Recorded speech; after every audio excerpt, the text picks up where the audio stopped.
Love is in the air at MHS, and even though most students are experiencing love for the first time, some of our staff are reminiscing, meeting their significant other. While you might know the story of some of your peers, do you know the story of some of our staff? So I first met Mrs. Naki. I was out with some friends at this old place on Route 30. It used to be called Club 83. You guys are a lot younger than us, but there used to be a club in Maryville. Where all the guys who used to think they were hip and cool used to go. And, when I first saw her, not only did I realize how beautiful, of course, she was, but... He was only supposed to be like a summer boyfriend. So we met there, and that was pretty much that. We just met at Club 83 and kind of hung out quite a bit from there, and then he just never went away. Mr. Sonnenberg and I met during my second year of teaching here. When he came in to talk to Mr. Past, because I was a student teacher. Mrs. Sonnenberg, she was Miss Bateman back then. So it was the first time we met. We met here at Maryville High School. We were hired together, and I actually signed my contract first so that I have seniority over him, even though he worked at Maryville a year prior subbing.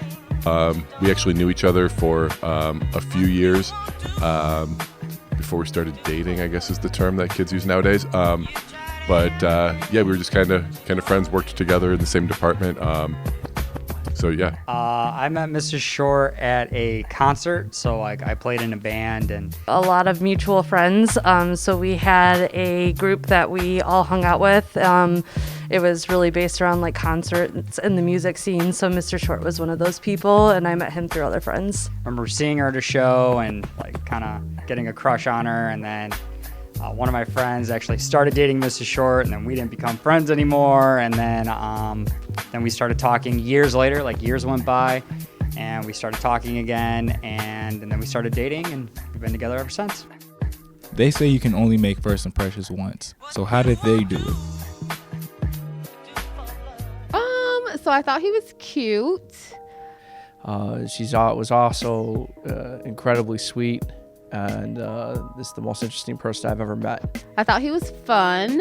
And then once we started talking, I'm like, okay, this dude has his life together. So I hit it off right away with her. And that was pretty much that. I just thought he was fun, nice, and cute.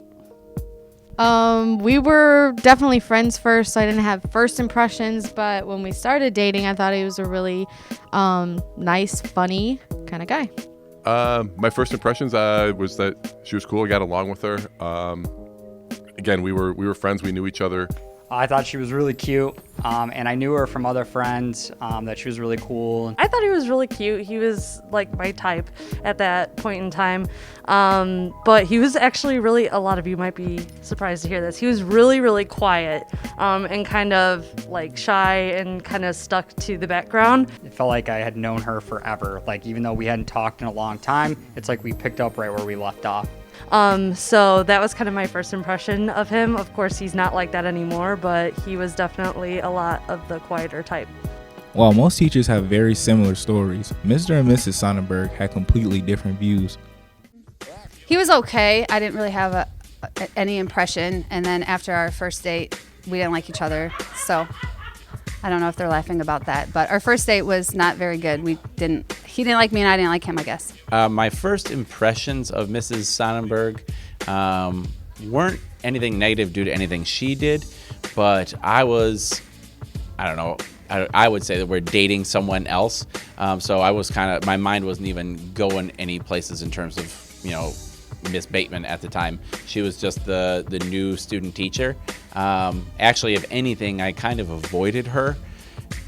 I guess you could say all of us English teachers kind of did. That's just how it goes. When there's a new student teacher, everyone says, hey, can we help you in any way? Just let us know. But that's about it. It never really got more in depth than that. So there was very little interaction.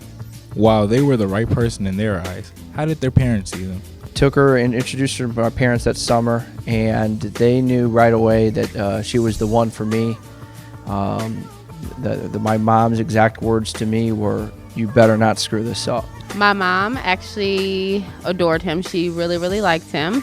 And when my dad finally met him, because my dad lives out of town, my dad liked him as well, but my mom really, really liked him. She thought he was a really good guy. Me introducing anyone to my mom has always been tricky because my mom is my number one fan, just like she was my number one fan when I used to play Little League Baseball or Little Basketball. My mom was always cheering, "Go Jake, go!" So introducing girls to my mom has always been tricky because my mom has a very high standard of me for some reason, and she didn't think anyone would be good enough for me, even though Miss Bateman or Mrs. Sonnenberg now is twice as good as me. Edit that part out, though. He came to a wedding with me on our first date, so my parents were there, and they thought he was extremely dorky, and they were like thought he was an odd. But 6 months after that, when we went out on another date and we actually started dating, my parents loved him. My mom loved him. My dad still loves him more than his own, so now it's better. But in the beginning, it was a whole lot of thought he was dorky. My parents liked her.